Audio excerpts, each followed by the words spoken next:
Tourism శాఖ ద్వారా రాజన్న సిరిసిల్ల జిల్లాలోని నా నియోజకవర్గంతో పాటు సిరిసిల్ల, చొప్పదండి, మిడ్మానే డ్యామ్ ఉంది అధ్యక్ష. అందులో బోటింగ్ సౌకర్యం కోసం ఏర్పాటు చేసిరు. బోటు కూడా అక్కడికి వచ్చింది, కానీ గత 3-4 సంవత్సరాలు బోట్ నడవడం లేదు. అక్కడ గిట్ట మన టూరిజం పెట్టి వేములవాడ రాజన్న ఆలయం దక్షిణ కాశీగా పేరుగాంచినటువంటి అక్కడ నుంచి 6 కిలోమీటర్ల లోపలనే ఈ మిడ్మానే డ్యామ్ ఉంది. కాబట్టి అక్కడ బోట్ సౌకర్యం కల్పించినట్టయితే ప్రతినిత్యం కూడా ప్రజలు, భక్తులు వెళ్ళి టూరిజం పాయింట్గా మారడానికి అవకాశం ఉంటుంది. నాంపల్లి గుట్టపైన ఒక రోప్ వేని ఏర్పాటు చేస్తామని చెప్పని, నాంపల్లి గుట్టపైన కూడా కాటివే ఏర్పాటు చేసినట్లయితే సుందరమైనటువంటి మరి మంచి వ్యూ పాయింట్గా ఉన్నటువంటి సందర్భంలో మరి అలాంటి పెండింగ్ సంబంధించినటువంటి పనులను పూర్తి చేయాలని చెప్పిన సందర్భంగా మీ ద్వారా టూరిజం శాఖ మాచులకి విజ్ఞప్తి చేస్తా ఉన్నాను.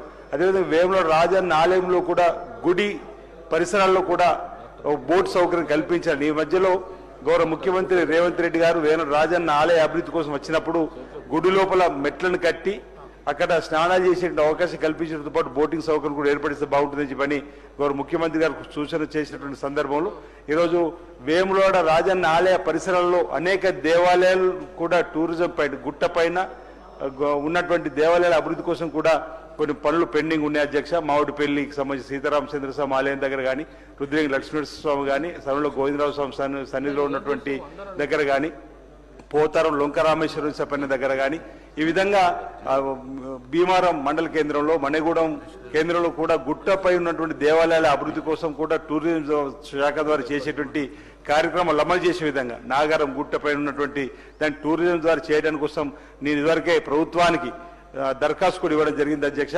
దాని ద్వారా టూరిజం నుంచి వేనాడు రాజన్న ఆలయానికి వచ్చే భక్తులకు ఇవి మనం ఏర్పాటు చేసినట్టయితే ఆ భక్తులు ఒకరోజు ఉండడానికి అవకాశం ఉంటుంది. ఉండడం వల్ల కూడా చిరు వ్యాపారులకు కూడా ఉపాధి కల్పించిన వాళ్ళు అవుతాము. వచ్చినటువంటి టూరిస్టును ఒకరోజు ఆ వేనాడ ప్రాంతంలో ఉండే విధంగా, అదేవిధంగా సిరిసిల్ల జిల్లా కేంద్రంలో హరిత హోటల్ 10% కంప్లీట్ కాకుండా ఉన్నది. అది కూడా పూర్తి చేసుకున్నట్టయితే వేములవాడలో కూడా దేవాలయం తరఫున వాళ్ళకు ల్యాండ్ లీజ్ కూడా జరిగింది.